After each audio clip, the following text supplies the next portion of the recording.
Bamikwano njagala okukubuuzaako nate era mukwano gwaffe nakugamba nti tusobola okubeera ab'omukwano nga tondabangako nga sikulabangako ensaawo weekyuse neetuuka awo. Njagala okwebaza bamikwano mwenna abawulira nga osalawo okuyimirira n'omuntu omulala gw'omanyi gw'otomanyi atakukwatako n'akukwatako nga nange bwe wankwatako nga sikukwatako bwe wankwa kigambo kimbuze naye nga njagala okwebaza okutambula nange. Siri abaze batambula nange mukimanyi nti siri nnyo muntu wa kwagala kuyingira nnyo mu bizibu by'abantu naddala ebisukka ku ebyo bye mumanyi nti nze byentambuliramu, naye nabategeezako nti bambi okuva lwe nalaba story ya Maama Paatu ng'omuzadde omufumbo ayina abaana kyankwatako ng'omuntu nengamba nno kamunoonye ekisooka okumulaga nti newankubadde nga ali mu kusomoozebwa ne waliwo abalala abamanyi nti asomoozebwa ne baagala okuyimirira wamu naye si mu ssente nti ssente bingi.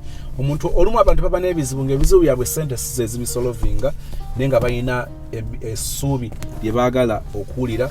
Ekyo nno kyenzikiriza nakyo kibeera kikulu. Olwaleero tusisinkanye ne Maama Patricia nabategeezako nti njamusisinkana. Ekisooka nze ng'omuntu njagala okwebaza abantu abatonotono. Olumu okukola impact tekitegeeza nnyo bantu bangi nnyo kubanga abawulira bayinza okubanga bangi naye abatekinga action oba bassa mu nkola nga bye batono bayinza obanga balemwa olw'ebintu ebyenjawulo bye tuba tumanyi mu bulamu bwabwe. So nze nzize wano okwebaza bonna eriyo yenayina. Waliwo omukyala gwe sijja kwerabira Maama Patricia yasookera ddala bambi ali kaseese ate obuzibu these few people baba bagamba nti so zingenda ku contributinga n'akasente kange naye tokola ki tonjogera mannya. Nekyenzikira omukyala yasookera ddala yampereza emitwalo gyali egi nga weekaseese yalaba story nagamba bambi emitwalo egi andi nnyo ku bwongo kubanga ye yasooka bambi. Njagala okumwebaza naye njagala okwebaza bonna. Ndowooza tetubadde bangi naye era n'abo abatono tusobola okukola impact era tusobodde okukolako kye tukola. Njagala ndowooza Maama Patricia atubuuzeeko naye nze ndaba Mukama akuwadde akaseko. Omanyi Katonda okukusanyusa si bingi nnyo Katonda bye yeetaaga okukola mu bulamu bwe okubeera n'enjawulo. So kati oli otya? Ndi bulungi sina buzibu. Ndoza microphone mwenda kunzikiriza njikwate kasobola ojjulo sobola omuwulira. Mukama asobodde okumbeeza wamu n'omwana wange. Embeera ebadde ekya okuva lwe biba mu kufiirwa ofiiriddwa abaana ate ofiiriddwa n'omwami. Embeera tebadde nnungi. Patricia ndoza tusooke tutuuleko wansi katono. Tebadde nnungi naye era Mukama yasobodde okunyumya. Okubanga okyalinyiga ebiwundu eby'abaana ate n'ofuna ekiwundu eky'omwami kyategeeza ki ekyo gy'oli? Kyali kinene gye ndi. Nalumwa nnyo nalumwa ku mutima kubanga era bandekera ekiwundu kinene naye kasita obeera mu bantu abangi nga kuba ne weesibye nnyo ku ekyo ekyokubeera mu bantu abangi kirina engeri gye kikuyambyeko. Era bayira ese kirungi muntu kubanga ofunye obuzibu ate ne weekweka n'ogenda ova mu bantu ayinza okukuyamba ayinza okukubudaabuda gw'oyinza okuseka naye ayinza okukubula n'oyongera okubeera mu nnyiika eyo. So kikuyamba ekiti ekyo ekyokubeera mu bantu? Kinyambye nnyo kubeera buli omu ng'ajja akugumya. Kinyambye nnyo. Kinyambye nnyo.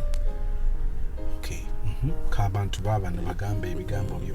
Sooka okwebaza eri mwenna yadde sibamanyi. Tobamanyi. Sibamanyi nnyo naye mbeebaza nnyo mwebalire ddala byonna. Katonda abawe kyemusinga okwagala. Batunuulire wano batunuulire. Abawe kyemusinga okwagala. Nemane temulabanga ka sweet kalabise bulungi. Mukama amusanyusiza. Omanyi Mukama asobola okubaka akafuufe mu ngeri yonna. Nze ndabanga luli si wali. Patricia va ku perfume bannange. mwebale nnyo mwebalire ddala tulina nzikiriza nti tulina kyetugasseeko ekitono mu bulamu era kati oba ngambe kati nfuuse oba ngambe nfuuse sibamanyi nnyo naye ngambe oba nfuuse mwana wammwe gyendi simanyi naye ekikulu kya byonna ne mu kusooka mwasooka kututya nga mututya era twasooka kubatya lwa nsonga kale abaali bansumbu abaali bangi nga mwe muli abafere tebaddangamu nakunkubira abaali bagira tebaddangamu kukubirako tebaddangamu kunkubira then nensalawo era mami wange mukyala musumba naŋŋamba genda n'oyo mulabye musajja mulungi ayinza okuba nga ye talimba nange nensalawo nenkula kira mbadde ono omwami yanyimirizaawo era gwe mbadde ndaba era naye mukama mukyasinga okwagala wamu ne famire kati so far twali kyetwatukako nga bwe nakutegeezezza abantu abamu bwe badduukirira baali tebanziduukiridde na cash nga badduukirira kubanga twali twagala kuzzaawo nnyumba amabaati abaseminti waliwo omukyala bambi njagala kukutumirako weetegedde yali yagamba nti agala kuteekamu tiles neŋŋamba wow kati ate ne tujjawo nekino ekyokuba nti nno oyagala kutundawo sooka obanyonyoleku ekyo abamu bakitegedde aba tebakitegedde naye sooka obanyonyoleku ekyo njagala kutundawo lwa nsonga waliwo memories nnyingi mbeera sisobola kubeerawo njagala nentunda nengula awalala nkiweera nkyalinammwe era nkyalinammwe owuli oyagala obeera awalala njagala mbeera awalala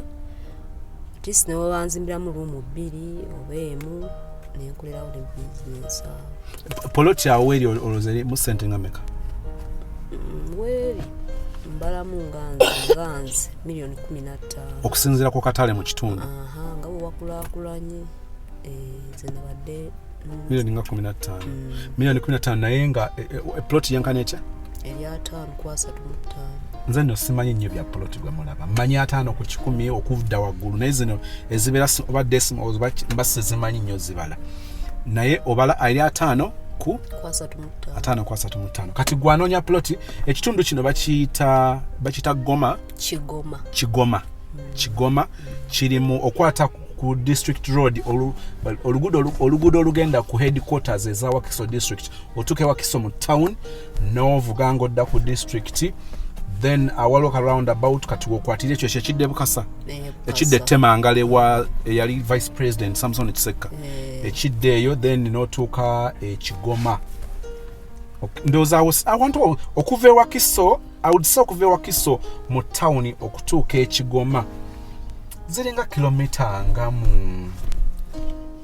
7 si wawanvu ate nalabye NSSF yeri mu kuzimba y'amayumba eyo olaba ng'ekifo kikuze nnyo nti waggulu waakyo National Security Fund musumba kanzija nkubuuzeeko National Security Fund egenda kubanga eri mu kuzimba wakukyala wenjogera amayumba ekitundu olaba nga kikuze nnyo so era neewunya kubanga 5.35 eri agibalira $15,000,000 okay waliwo yabadde yakomenti nze mbu yandiyagadde oggulawo so ndooza tujja kulabagana engeri gye tukwataganamu bw'oba already n'agula ng'ava mu famire yaffe that is okay naye kyoba oteekeddwa omanya nti si wandagano kubanga jjukira si wa kyapa ekyapa kiva ku 5 ku 10 kati wano wali 5.35 naye nga ekifo location simbi n'akatono nungi naye saagala bikwogerera ojja kuba okutuma omuntu then we get in touch abe ng'alambulawo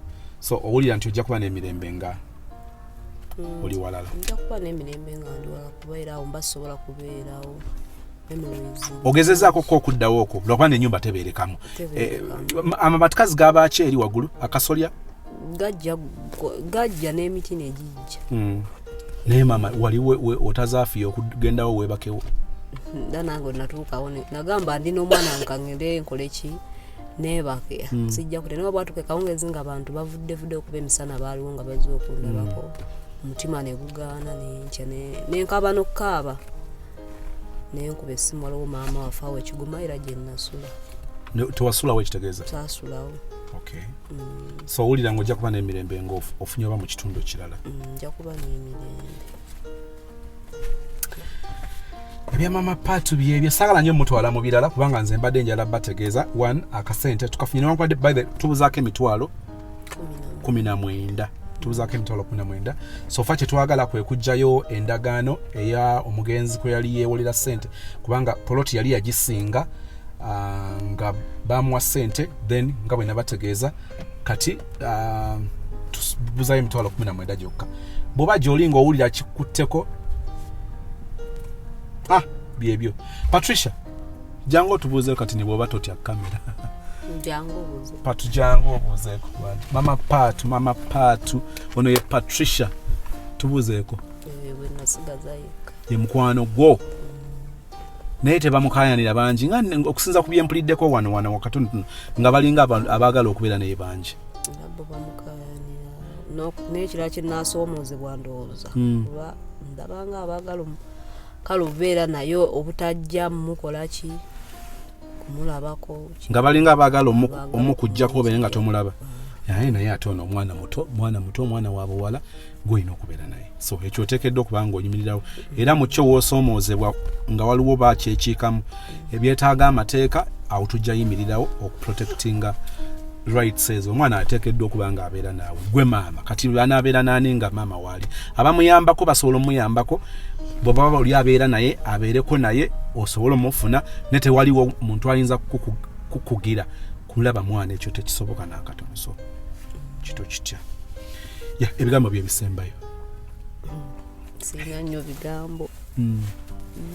Sina nnyo bigambo bingi. Nina kwebaza neyanza nnyo. Waliwo bye tutajja bagamba ebibadde bigenda obbeeramu ensasagge. Nnyo nga gyenkomeza. Waliwo bibadde bigenda obbeeramu ensasaggaawo naye ebimu ndowooza olwa famire kebimu tubireke tubyesigalize.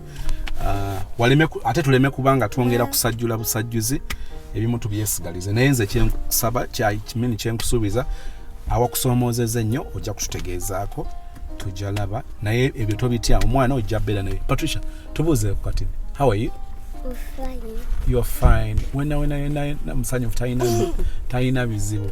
Patricia olina emyaka emeka? 7. Olina 7 years. Osomera wa? Nsomera Kana? Okay. Kana. Tebateekako nini. Tebateekako ki? Bateekako kana si kanani. Kana si kanani. Okay.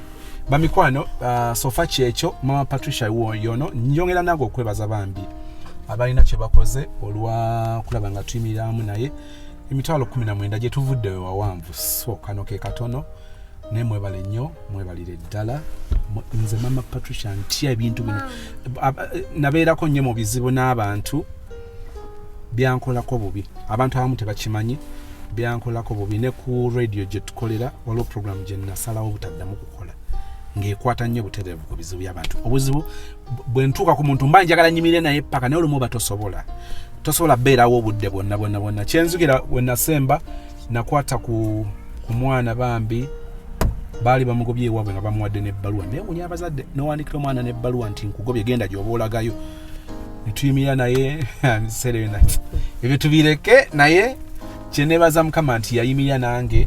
By that time nali nfuna omusaala gwali gwa mitwalo oba 10 nentandika ne muteeka mu ssomero yali mu S1 n'akola senior 6 kati wenjogera bambi yafumbirwa ate n'afumbirwa mu bitiibwa ekyo kyansanyusa. N'afumbirwa mu bitiibwa ne bakyala ne bamwa n'ayanjula ne bakola embaga ne ngamba Mukama naye olumu neekweka ne mbanga atafaayo naye nga nkigenderedde kuba mmanyi binkosa nnyo n'okusinga bwe mba njagala ate ng'ekyo si gye njagala kiwunzikira naye neebaza Mukama nti ekitonotono kye tusobodde okukola akitukozesezza ate n'ekinaaba kisobose nga Mukama kijja mu busobozi bwaffe tujja kusobola okukikola. Beera n'essuubi nti Katonda olaba Katonda bw'aleeta abantu mu mbeera eno kati tondabangako sikulabangako n'olaba Katonda bw'atusenkanyizza. So Katonda bw'aba agamba nti ddamu amaanyi ogume omwoyo n'abanga wamu naawe that is Yoswa Sulema olunyiri olw'omwenda aba akitegeeza. olumo olaba omuyaga nga kuli maaso nga mono nayitawo ntya ne munango kulaba ngoyise nga Katonda akuyisizaawo. So Katonda ajja kutema ekkuba watali kkubo mu mbeera yonna. Nze nzikiza nti ojja kubeera muwanguzi. Mukama ajja yimira naawe wakati ng'omwami taliiwo, Katonda ye mwami asinga, ye mwami oyo mubeeza atabulawo mu kulaba ennaku. Nzikiriza nti ojja kubanga owangula. Ate tulina essuubi eryokuba nti tuli wangula ensi eno. Nze ndowooza ly'essuubi erisinga okubeera ekkulu. Okufa nga tekuliiwo nate nga tulina emirembe egyo, Mukama atusaasire tutuuke ekyo. Thank you so much guys. Patricia jangu tusiibuleko. Tusiibuleko. Kale bambi mwebale nnyo mikwano, mwebale nnyo, mwebalire ddala. Nsaba Mukama atuuke ku kwetaaga kw'omutima gwo mu ngeri yonna okusinziira bwe wasobodde okuyamba okuyimirira n'omukyala gw'otamanyi bw'afaanana, oluba oliawo toli musinkana naye n'okwata ebiri gyo, n'okwata etaano gyo, n'okwata 10 lyo. Weebale nnyo, weebale nnyo, weebalire ddala. Nyongera bagamba nti bino ndwawo bikola era njalwawo bikola, naye olumunyiza kugamba nti simanyi ddi kubanga tomanya kiki ekibaddewo. Mukama nga bw'aba akutumye, Mukama nga bw'aba akutumye bw'aba akutteko kwe tusinzira. So thank you so much guys. Mukama abampeera omukisa, ekisa kye kitubeereko nze naawe.